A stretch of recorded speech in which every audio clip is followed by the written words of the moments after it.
र आज फेरि हजुरको लागि चाहिँ हामीले यो फग लाइट लिएर आएको छौँ। यो फग लाइट चाहिँ मार्केटमा एकदम चलिरहेको एकदम डिमान्डेबल फग लाइटहरू हो यिनीहरू।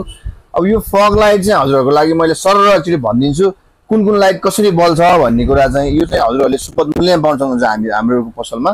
हजुर सबभन्दा सुरुमा चाहिँ हामीसँग यो 4 लिड प्रोजेक्टर भन्छौँ हामीहरू। यो 4वटा चाहिँ लिडमा हुन्छ। यो चाहिँ तपाईँको येलो र व्हाइटमा बल्छ। यसै गरेर यो छ हामीसँग एकदम डिमान्डेबल हजुरहरूको लागि सुपथ मूल्यमा छ यो 3 लिड 4 लिड र 5 लिडमा। यसमा चाहिँ तपाईँको के छ 3टा कलर बल्छ व्हाइट वार्म येलो है। अब त्यस्तै गरेर अब एकदम डिमान्डेबल लाइट चाहिँ यो पनि हो।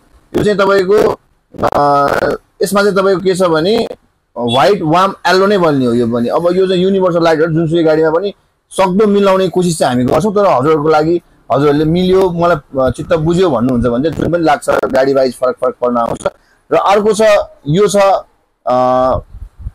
15 वाटको हो यो बल्ब चाहिँ। यो 15 वाटको बल्ब चाहिँ हजुरलाई व्हाइट र येलो मात्रै बल्ने भयो।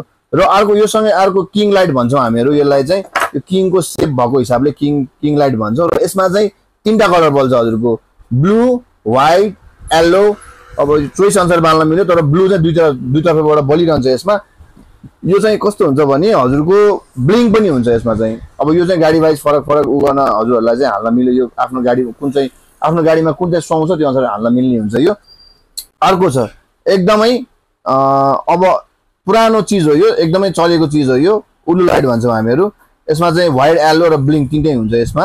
र अर्को एकदम छुट्याउन नहुने चाहिँ प्रोजेक्टर लाइट यो एन्जल लाइट भन्छौँ हामीहरू। यो साइड लाइट यसमा तपाईँको साइड लाइट पनि बल्छ डिआरएल पनि बल्छ र बिचमा प्रोजेक्टर पनि छ यसमा। र अब हजुरहरूले यो लाइट हाल्न सक्नुहुन्छ अथवा मगाउन सक्नुहुन्छ हामीहरूसँग सुपथ मूल्यमा पाउनुहुन्छ। यो चिज चाहियो भने बालकुमारी कार सेन्टर कुलेश्वर सम्झिनु होला। आएर हाल्न चाहनुहुन्छ भने अरू सबै कुराहरू हामीसँग एसोसिएरी सुपथ मूल्यमा पाउनुहुन्छ। हजुरहरूले आइदिनु होला पालिदिनु होला बालकुमारी कार सेन्टर कुलेश्वर। धन्यवाद।